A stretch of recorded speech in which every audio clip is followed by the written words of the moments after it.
Well, welcome today to our webinar of November. We have Breaking the Pain Cycle, Drug-Free Recovery for All. And it's my honor and privilege to introduce Dr. Jon Porman, not only a Marine, but a holistic health and wellness professional, a doctor of chiropractic, and he's fully focused on impacting 1 million people, 1 million humans in the next 10 years. And sometimes he says 5.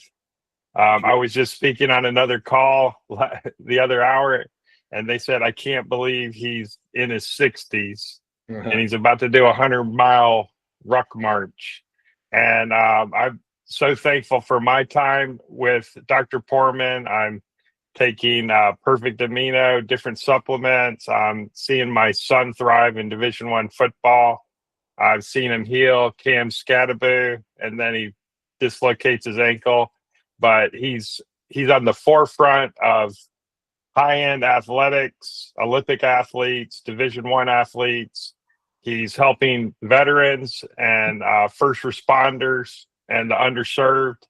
He's executive director of the legendary Healing Foundation, and he has a community called Legendary Life that anyone can be a cool kid in the club and be a member of. So that's Legendary Life, and it's a school community.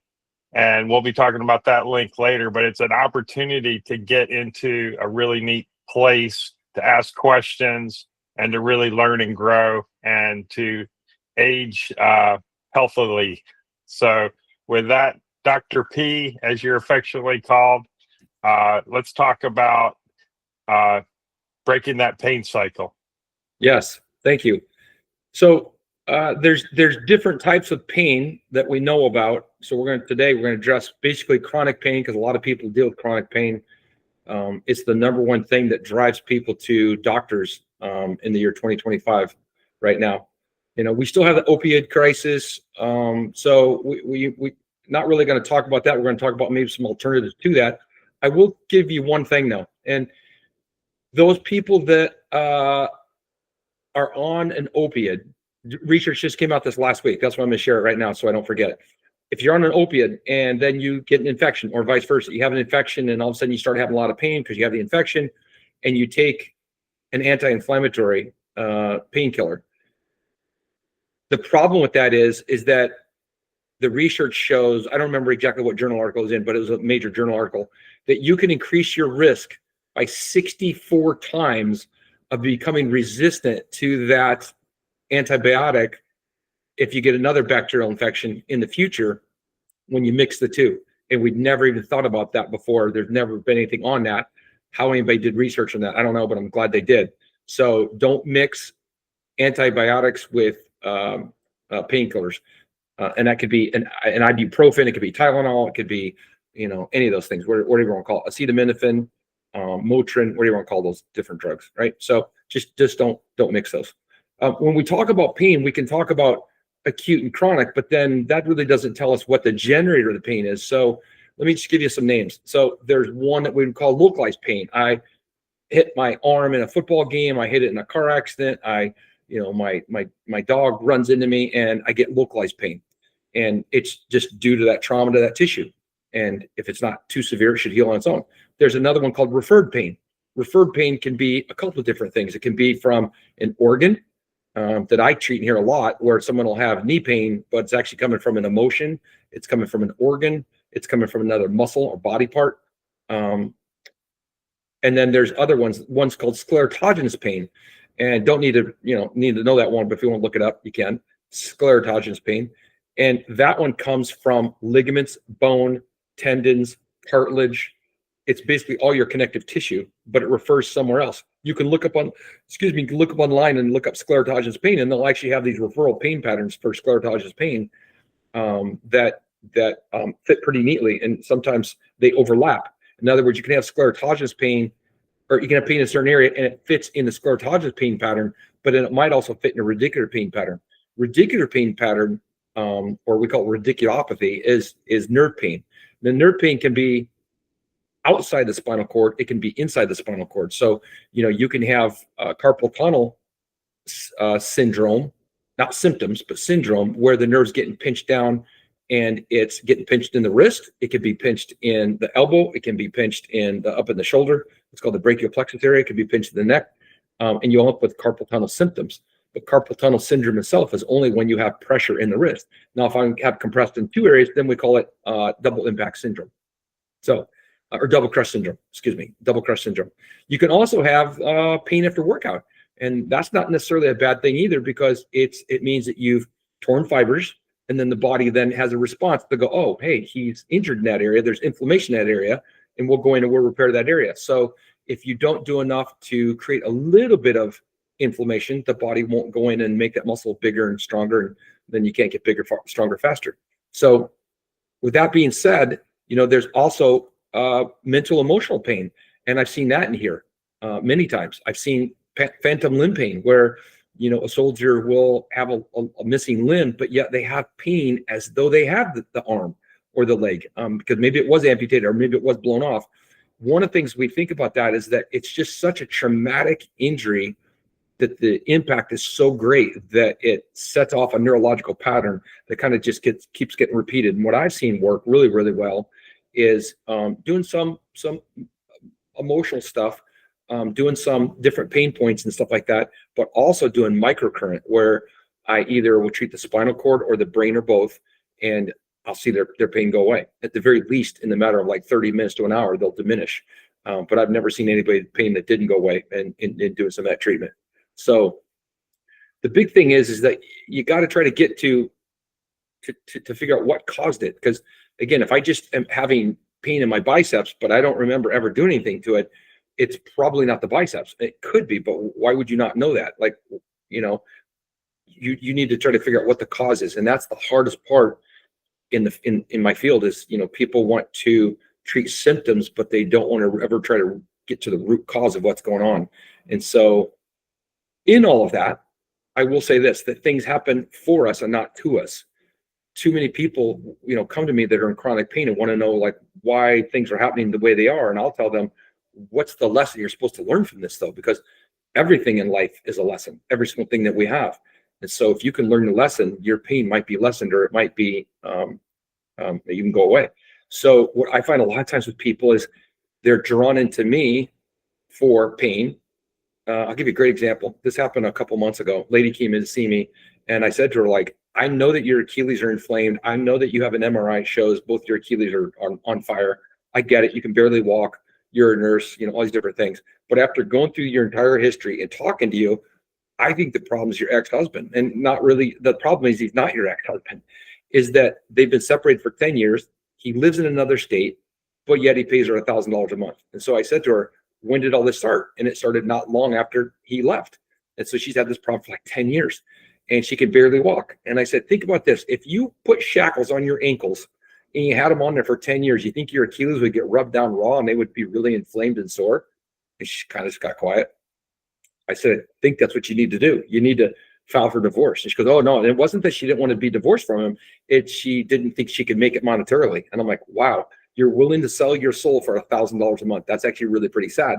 Because number one, you're a nurse. If you could feel better, then you could work more hours. And you could make up to $90 an hour, what she does when she travels and stuff.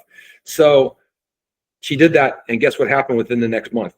All of her Achilles pain went away. And I stopped treating her because I said to her, I'm not going to take your money because you don't need to see me. You need to get some other things in your life in order. And when you can figure out where the cause is, you can pretty much lead a pain-free life. And then you can also find some alternative solutions that can get you where you want to go. Not cover up the symptoms, but actually address the symptoms. So before I go on, any questions? Well, clearly you're saying that pain is not a life sentence. No. And you've talked about some of the emotional pain. And I know that you've talked in the past about some of this microcurrent therapy and how it actually is one of your modes or methods to really get at calming the nervous system. Can you talk a little bit about that? Sure. So we know that the body operates on frequencies. That's why everything I do is called targeted frequency therapy. So because of that, the microcurrent's been around for over 100 years. What we do know about microcurrent is it's a two-part system. It's kind of like in the old days, back in the 90s, 95 when I moved here, is my neighbor's garage got broken into, and so the cops came by, and I was talking to the police officer and stuff like that, and he goes, yeah, like what they're doing now is they're just going down, they're using the garage door opener that they bought at Home Depot, or they're going down through the neighborhoods until a garage door opens, because it's a frequency code, and there's only so many of them. I think it was like 2 or 3 at the time. Now that doesn't work, but back then it did, and he said it was really big business, and they would just go, and he goes, I guarantee you that's how, because there was no obvious signs of break-in. So he said more than likely it's used controller. Well, the body's no different. It operates on frequencies. If I can input the right frequency into the unit and then put that into the body using either pads or using alligator clips on wet towels, or I can drop the leads into a bathtub, or I can put the leads into water and have a person drink the water, that gets imprinted into them. And we know that that's real, because you can look up something like messages in water or something like that. It's Dr. Masamura Emoto out of Japan. He's passed away since, but he could take the words like love or Jesus or kindness or something like that, put it on a bottle, just write it with a pen, take that water and freeze it, and then stick it under a microscope and see what it looks like. And if you take you take the pieces of paper where you fold the paper up, it's like an accordion, and you cut different corners of it out, and you pull it out, and it looks like snowflakes, and the snowflakes are all exactly the same, or a kaleidoscope where they're all the same.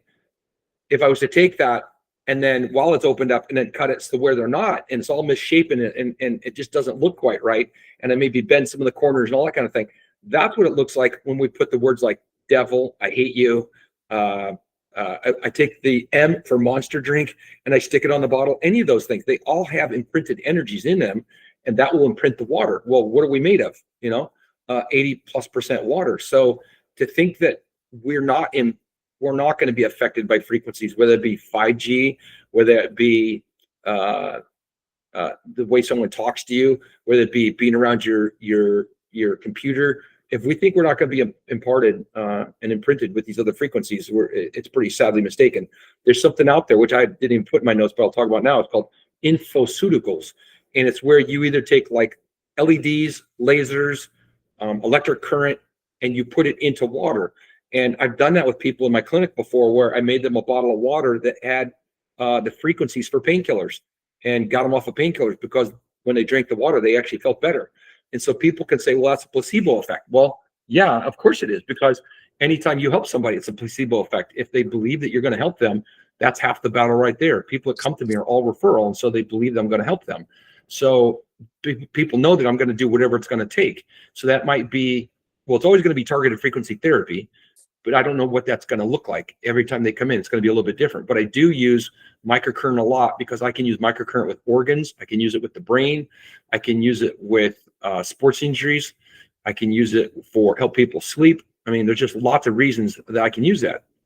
But here's the thing too. Food itself is just information. People think like, well, they're particles. They are, but if you break it down to the very, very basis of what it is, it's nothing more than information. When I talk to somebody and I'm using words, it's just information. When I'm lifting somebody up, it's just information. And so, if I get into a vat of water that's vile, it's just information. It's not good information, but it's information. So it really comes down to what kind of information am I putting into my body, into my brain, into my soul. And that's how you're going to help people in a positive way, or it's going to be a detriment. Does that help? Yep, thank you. Right. So some of the ways that people go, I don't know where you are. I don't live in Arizona. Great. Get out and get in sunlight. The first 30 minutes of sunlight's up, get into sunlight. Then people say, but I don't have access to that, because by the time I'm at work, then the sun comes up, because I go really early. Okay, that's fine. Do the best you can on the weekends then, right? Do whatever days you can to get up and be in that first 30 minutes of sunlight. Not like you don't have to be staring at the sun. It just needs to be indirect, but you don't want to wear sunglasses. You want to be to where it's actually going inside the brain. So it helps with circadian rhythms. It helps with mood and elevation. It helps with hormonal and balancing hormones, and it just gets the body going for the day. Another one would be a cold splash, whether it be just on the face. I don't have a cold plunge. I don't have a bathtub. Some of my athletes that are in college will say, I don't have a bathtub. Doesn't matter. Take up a pie tin, a tin, a tin, uh, a pie tin. Yeah, I guess that's what it's called. And put your face in that. So you got like an inch or two of water. You put your face in that for 30 seconds time, or you put a straw out of it and you hold it in there for a minute or two, right? So you can breathe. Whatever it's going to take that's going to get you to wake up in the morning. You do intermittent fasting, or you do a time feeding restriction. So you only eat during certain periods of the time. And so I wouldn't eat for the first couple hours I get up, and I wouldn't eat for the last couple hours that I'm awake. And I would shorten that down to maybe 4 to 8 hours.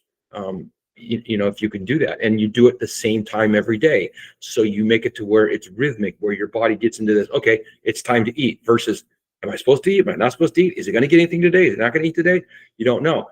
The other one's going to be coffee. If you're going to drink coffee, 90 minutes after you wake up, and don't do it first thing in the morning, because that has a tendency to then give us a lull in the afternoon. And we know that when our energy drops, that has a tendency to increase our pain levels.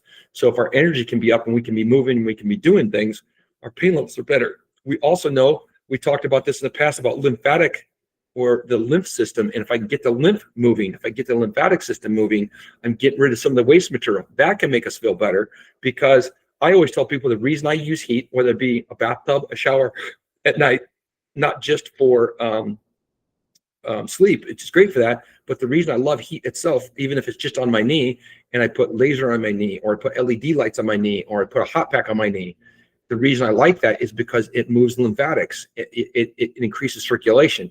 Heat will do a couple of things. It dilates blood vessels, so it brings nutrients in, but it also then will flush out waste material. Well, that's going to go through the lymphatic system. And then lymphatic movement, whether it be walking, whether it be rebounding on a small little, tiny little trampoline, whether it be I'm just doing hops on my toes, so or bounding, or whatever you want to call it, but I'm just hopping up and down, and then do that for 5 minutes. I can really build a really great Achilles strength with that. And it'll actually, if you're an athlete and you're going, that's for old people, well, then you might want to read the research, because you'll actually improve your 5K time up to a marathon time if you can do 5 minutes of hopping on your toes, because it increases the elasticity in your Achilles to where you get a better rebound effect when you're running. The other things I talk about would be anti-inflammatory, because I know that inflammation always, not always, most of the time, like 99% of the time, accompanies pain. The only time it wouldn't would be if I don't have inflammation, but I have scar tissue, and then I go to move and it hurts because I'm pulling on the scar tissue, and that makes it hurt. But most of the time, you're talking about, you got to have an anti-inflammatory diet. So what does that look like? Should be organic, grass-fed, regenerative meats. I like organs. I like all that kind of stuff. If you're low on testosterone, instead of doing TRT shots, do bull testicles. Do beef testicles. If you're having liver issues, eat liver. If you're, or you can do this in freeze-dried supplements. You can do fruits and vegetables, where it's a low glycemic, it's a low or no oxalates, no phytic acid, no lectins.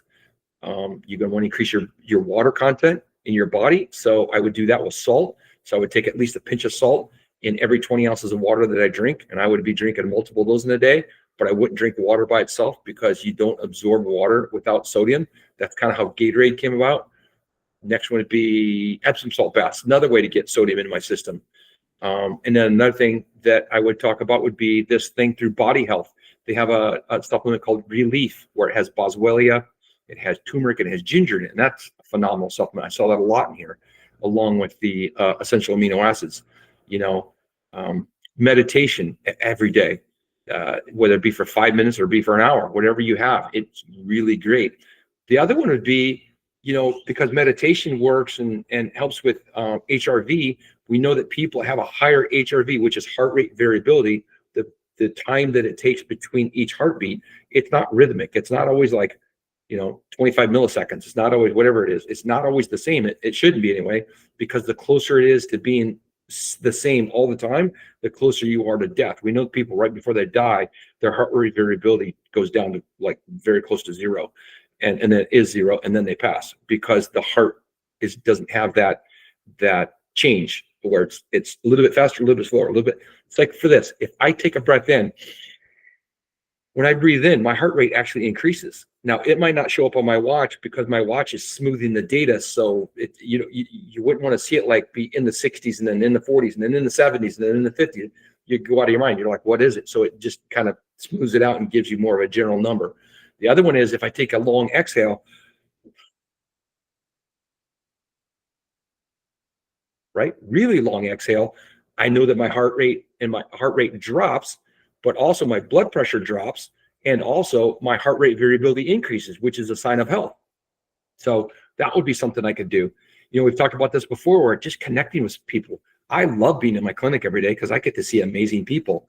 I said yesterday, I said to this mom and her son and her mom, so the grandma, the mom, and the son, I said, now you know why I come in here every day. It's people like you that make me want to never stop working, because she's totally into energy medicine. She's totally into the stuff that I do. I'm using Chinese herbs to heal his hernia that he has in his abdomen that he's had for 9 months. And then it gets to me and I'm like, well, this is what's going on with him. Like, this is why it's not healing. And we do some emotional stuff and we do some physical stuff, and now the kid's doing great. So that would be another thing to do. Another one people don't think about a lot is like, just, you gotta get rid of the negative people in your life. I mean, it might be family members, man, but I'm just telling you, man, I've seen it so many times in the last 30 years in my clinic that when people do that, it's amazing how much better they do. I'll give you an example. I have a nurse that comes in and I'm talking to her. I'm going through the history and everything. And I said, well, what about your job? She goes, what do you mean? I said, do you like your job? She goes, well, yeah. I love, oh, wait. What is that? Well, no, I love my job. There's this one lady, like, she's a nurse, right? This one nurse comes up to me, and every time she comes up to me, every shift, she just verbally vomits on me. Got it. Okay, so why are you attracting her into your life? What? No. No. It's not. I'm not judging you. I'm just asking, where are you at in your life that you're attracting someone like that? Either one, she's there because you're there to help her, or two, you're in a bad spot, and so you're attracting that. And she goes, well, I don't know. Like, okay, all right. Well, if you can't figure that out, let's just do this. Think about putting a proverbial bubble around you so that she just can't get in. She goes, well, I'm just not supposed to look at her or talk to her. No, that's not what I said. You just don't let her energy into your space. Like, because unless she comes in and she's in a positive mood and she's upbeat and all that, great, let her in your space. Otherwise, don't let her in. So she does that. She comes back in 2 weeks and I go, oh, you look way different. I go, how's your neck doing now? And she goes, it's been amazing. I go, when did that happen? She goes, oh, it happened like a couple of days after I saw you. I go, well, what happened? Tell me what's going on. She goes, well, I did that proverbial bubble thing. And she came around me for like the next 2 days, didn't let it affect me. I felt great. And she goes, and then she just went away. I go, where's she at now? And she goes, oh, she's doing the same thing to another lady down the way. And I said, so either you can tell her like your technique, or you could just let her keep doing it to her. But I said, do you see how that works? And she goes, yeah. And so I just gave her power back to her, and she was giving her power to someone else, and someone that was a negative influence. And so, that's just the power that we have. So before I go any farther, any questions? I know I've talked a lot there before I ask any questions. I actually have something, Dr. P. Sorry. So You did talk a little bit about anti-inflammatory. How about some examples of inflammatory, or is that different for each person? Okay, great question. So it can be. And so, gosh, that's a huge topic. That's one of the reasons I started school.com/legendary life, is because people need to learn this stuff, and it's not a one-time fix, right? It's going to be eating the elephant piece by piece. So there's things called lectins, there's things called phytic acid, and there's things called oxalates that we don't want in our foods. So think of it this way, and this is a great, I didn't come up with this. I've learned this from a guy, Dr. Paul Saladino, and he says, think of it this way. If you go to eat a cow or a deer or an elk, and you're trying to, what can they do? They can run, get away from you, or a chicken or a turkey, right? They might not, and you might be able to shoot them. You might be able to, get them with an bow and arrow, but they can run away from you. What does a plant do? Nothing. It just sits there. So what do most plants have to do to try to keep away from predators? They produce toxins. There's a great book out there. I can't think of her name. If I could think of it, I'd tell you, but it's called Toxic Superfoods. And she talks about all the different plants and all the ways that they try to increase their existence is by producing toxins. And so some of the foods that and her book is called Toxic Superfoods, because she talks about kale and spinach. And kale and spinach have loaded with oxalates. Oxalates are like glass. So you can see them sometimes in a blood dark field microscopy scan on somebody where they take a drop of blood and they took it in a microscope. You can see it, and you can see the little like shards of glass in there. Sometimes you can, sometimes you can't. But I just had a Air Force pilot yesterday. He came in to see me, or he's in the reserves now, but he is working for the Pentagon right now, and he's stationed out here working on some stuff. And he said to me, "Yeah, you know what?" He goes, "I remember when I was flying and I got a kidney stone, and I asked him like, what's it made of?" And they told him it was made of oxalates. They said, "Hey, you eat a lot of spinach and a lot of kale?" And he goes, "Yeah, like I drink these green smoothies and I'm trying to be healthy." And I go, "You need to stop because you're overloading yourself." So it's not that you can't have them. It's that you don't want to be loading up on, some of those things. And kale and spinach are two of the worst offenders. There's other things out there. You can look this stuff up online, but they're probably the worst offenders because we're told that they're so good for us. That being said, there's people that have food sensitivities, and that's kind of where you're going with it, Ricky. Like, it's not always the same for everybody. Those two things are going to be pretty much bad for everybody.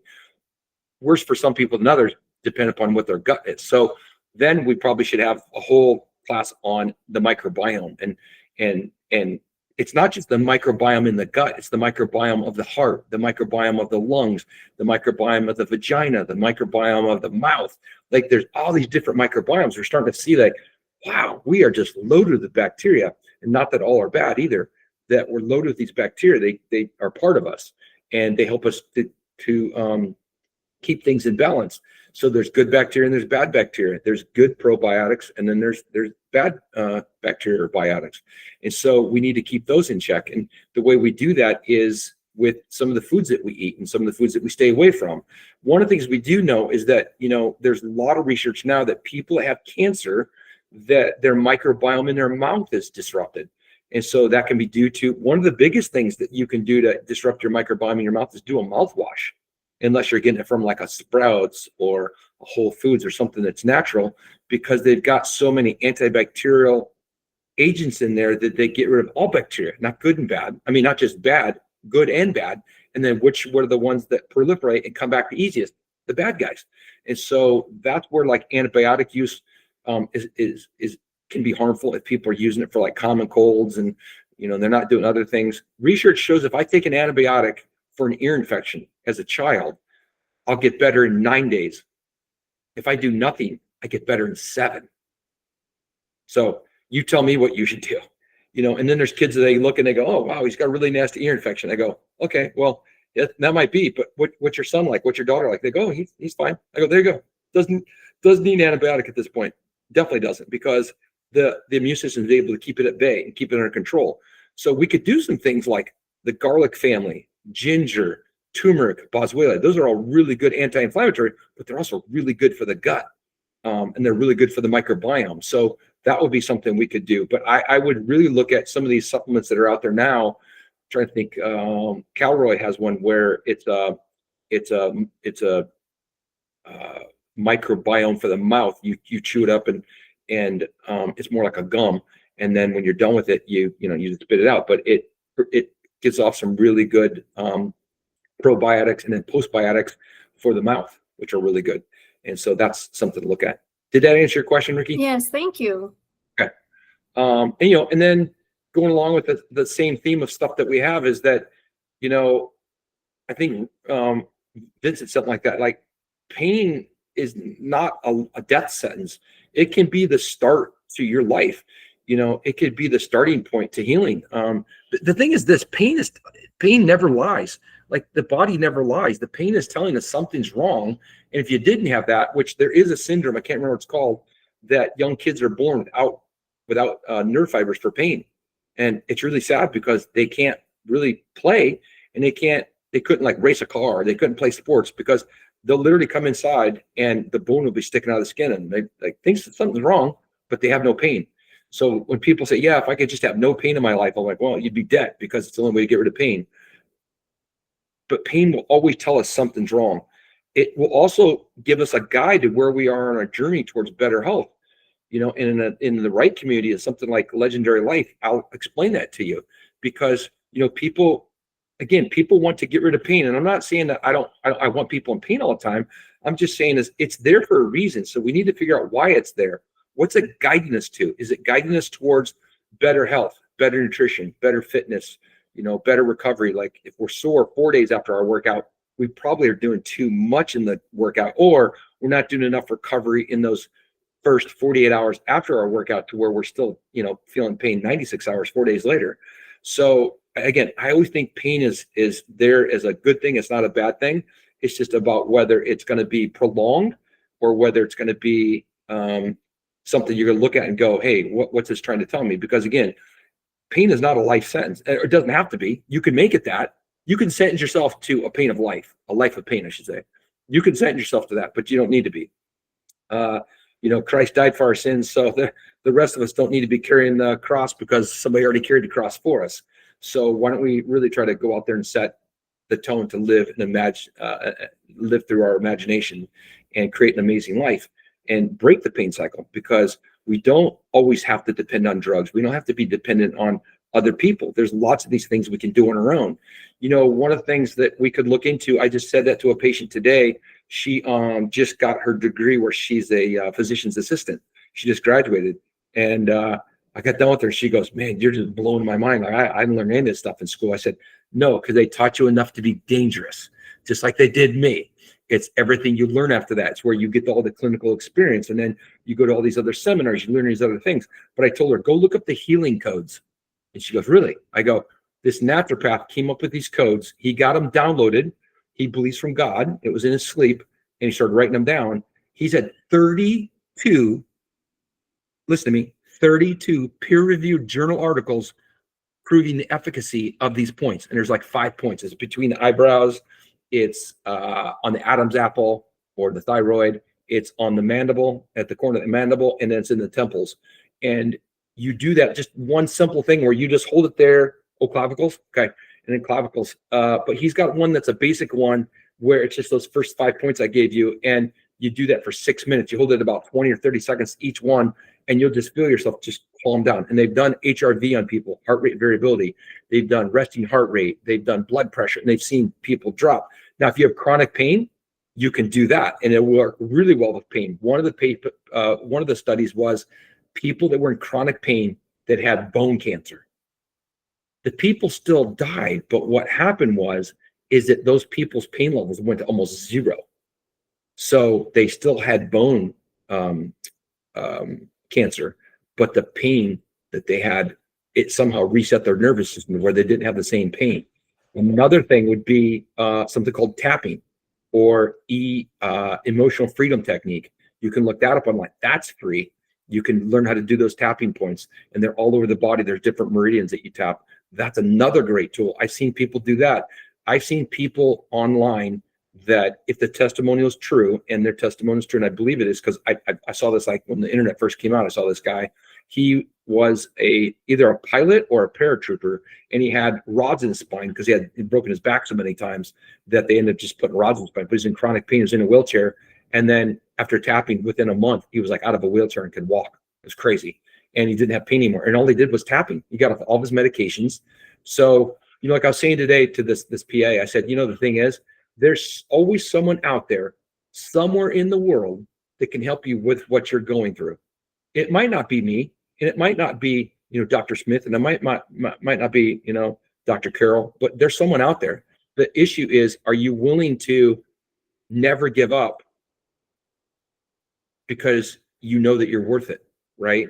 The thing I think that makes a difference with people like me is that not because I've been doing this for 30 years, it's because I teach people how to go from surviving to thriving, and that gives you freedom, right? There's a personal connection there, and I'm always willing to do whatever it's going to take to make people better, whether I'm sending to another provider, whether I'm treating myself, or whether I'm treating them distance healing. Like, that's nothing I've talked about in the past because I don't want people to get too freaked out by that. But I do treat people from a distance. It's called distance healing. And we know that it works because the government's been looking into that stuff and remote viewing since the 1970s. And the CIA's started releasing documents in the last 10 or 15 years showing that stuff actually works, that they can know where bunker sites are. They can know where military tanks are. They can know where all these things are, even though they don't show up on radar. Or they can ask someone like, where, if we give you this country, where would we find, the bombs? Where would we find the weapons? And they tell them the coordinates, and then they look at the satellite, and they find out that's exactly right. They were like 100% right. It was within 100 feet, 200 feet. So we know that stuff works. It's a matter of whether people are going to believe that they deserve to feel better, or if they're going to sentence themselves to a life of pain. And that's really what it comes down to. Anybody else got any other questions?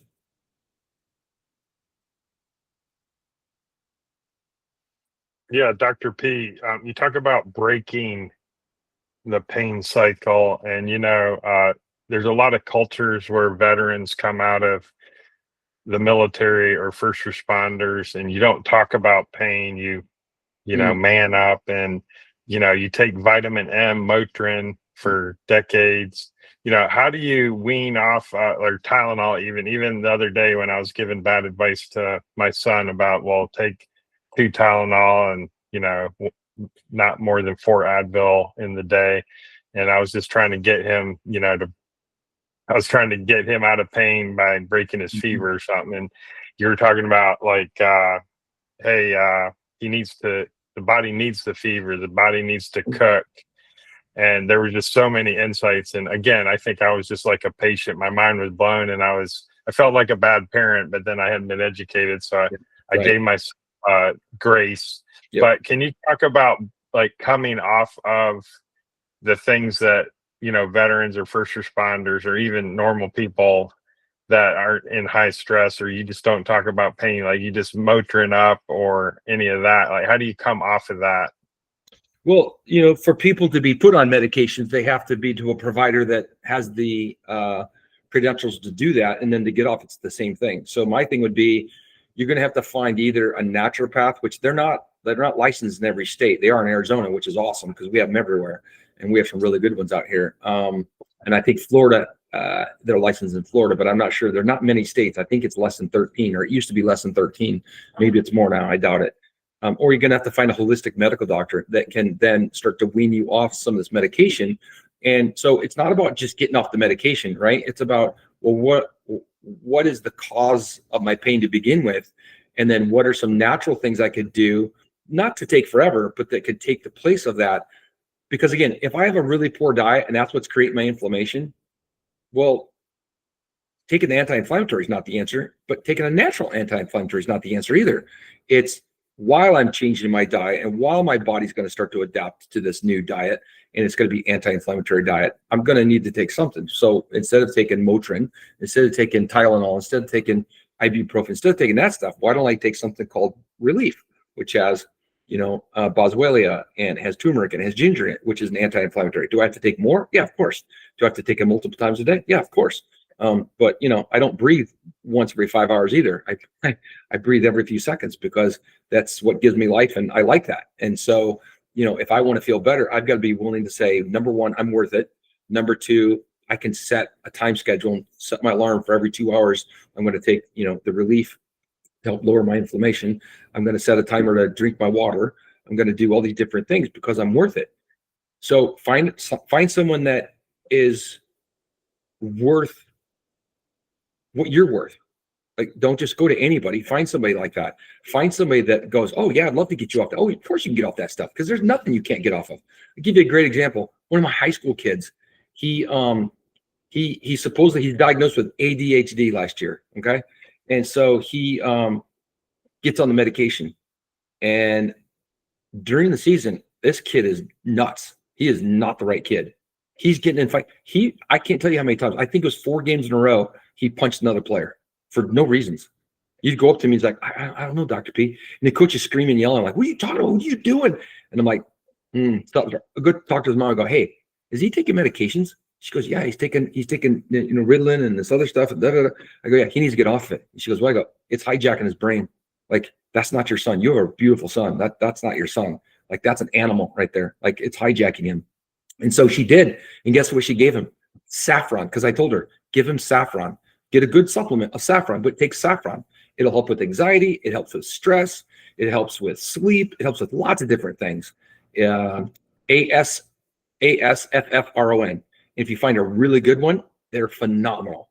And she did. And it took about 3 weeks to a month for him transitioning where he wasn't on those meds, and he had to get him out of the system because they have a half-life, and then getting the new ones in him. And that kid, completely different kid. Took a month, 3 weeks to a month, completely different kid. And so you've got to look at that stuff and go, is this really who you are? And if it's like an out-of-body experience, well, then there's something you're doing. There's something you're taking that's putting you in that position, or you've got to change your belief system, or you've got to change something at the core, because something's going wrong that's making you be somebody that you're not, or you've chosen to be that, or it's an old program that you have that you got to work on. So you got to try to figure out where that's coming from. But if people are on medications, yeah, they got to get somebody that will be willing to wean them off. They've got to try to find something natural to replace it. And then they've got to try to find somebody that's going to shift them to get them to where they need to be, so they don't feel dependent upon a natural anti-inflammatory or a regular anti-inflammatory. Because I don't believe that people should be taking stuff like that like every single day all the time, because inflammation is a good thing in very, very low doses, because it helps the body to recover and heal from everyday activities. The other one would be, though, are people doing things like gratitude? Are people doing things, again, like hanging out with the right people? Instead of saying, why me, you say, like, hey, why me? Like, why am I going through this? Because I'll tell you what, that kid, I said to him last year, you're going through this to help somebody else out. And I go, I don't know how that's going to happen, but guess what? We had another kid this year. He was going through a bunch of stuff.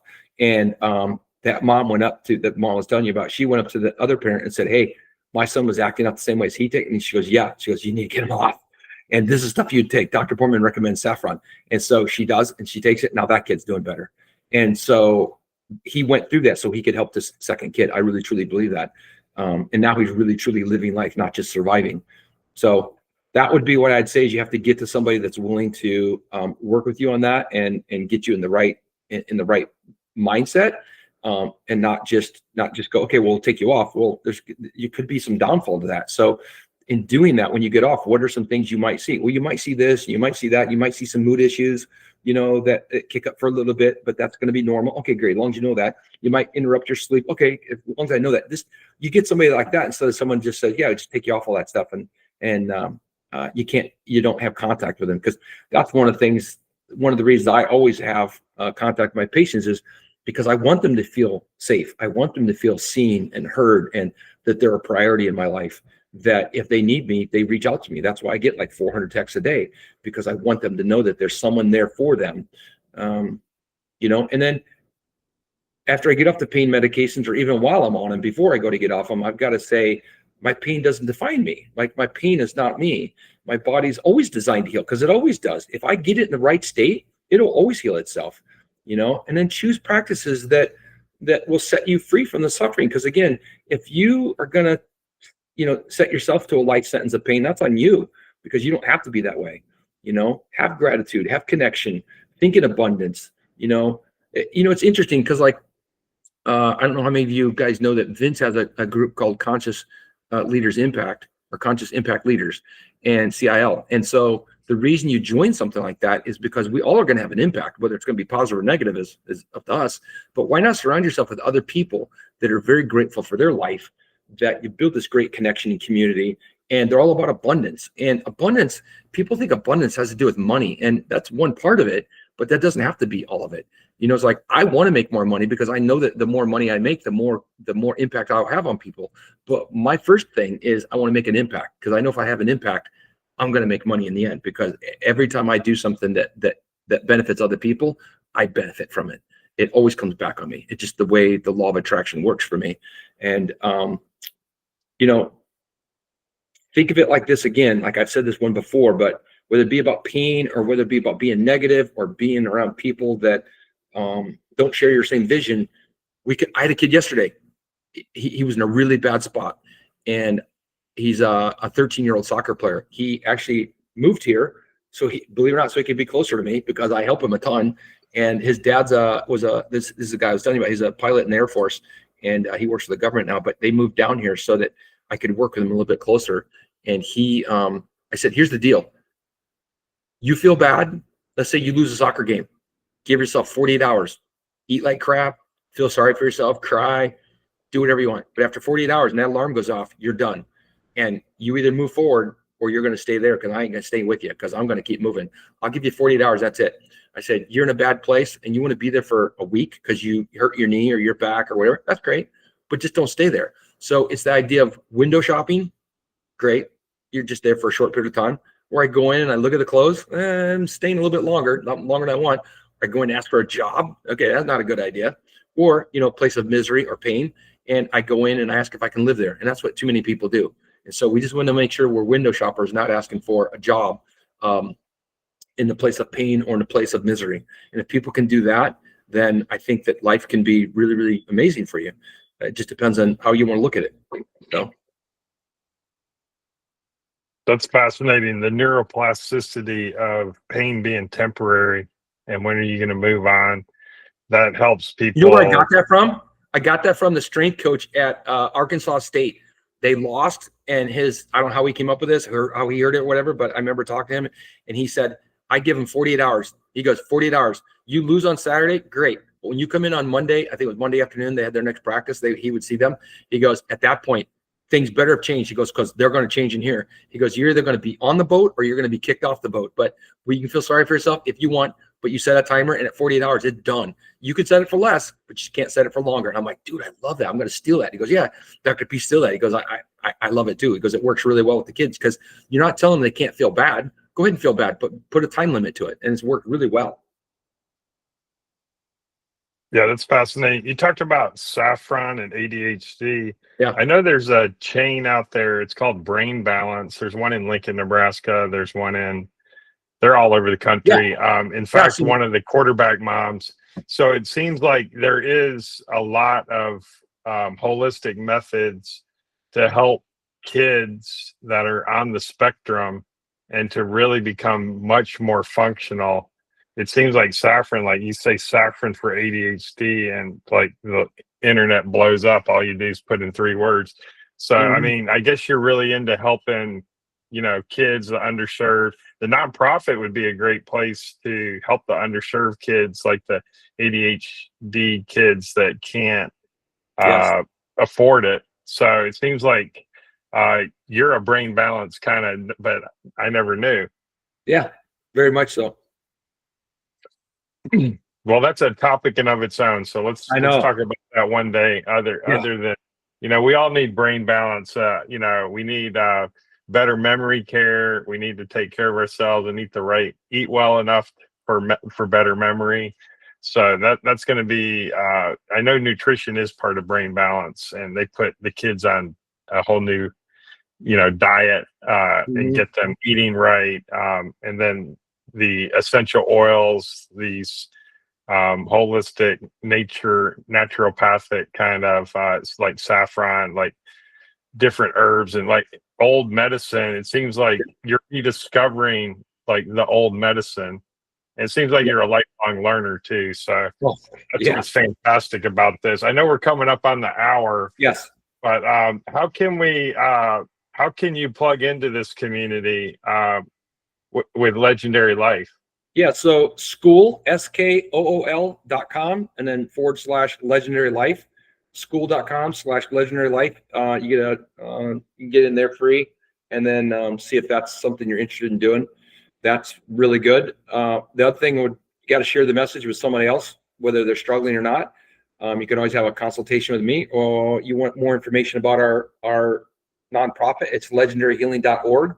The one thing is that when you talk about brain, is that you can watch different things on Instagram, Facebook, read the journal articles, and they all say the same thing when it comes to brain.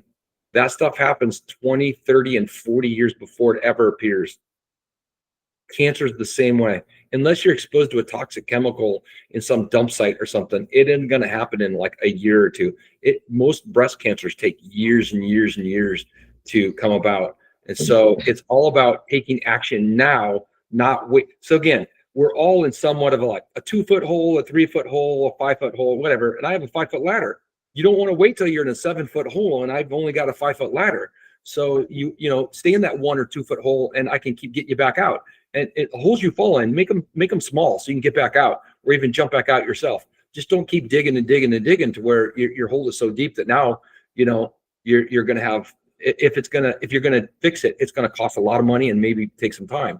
So that's what I tell people is take action now and don't wait till later, because sometimes it's just too late to take later, or it's not too late. It just, you go through a lot of suffering and that's unneeded because you didn't get a call to action to begin with. Fantastic. Well, the next time we're meeting is going to be, I believe, next month, December 4th. Correct. And I think we're going to talk about the holidays. I think we're going to talk about bringing the joy back to the holidays. Yes. And hopefully you can help us find peace, inner peace, well, all kinds of peace, peace, joy, and love, but finding peace during the holidays through simple routines. And if that's not a teaser to come back December 4th, I don't know what is. I hear you. Amen. So thank you for joining us, and we'll talk to you next time. Awesome. And let's live legendary is what you would sign off with, right, Dr. P? I would say live a legendary life so you can leave a legendary legacy. Boom. Thank you very much. Take care.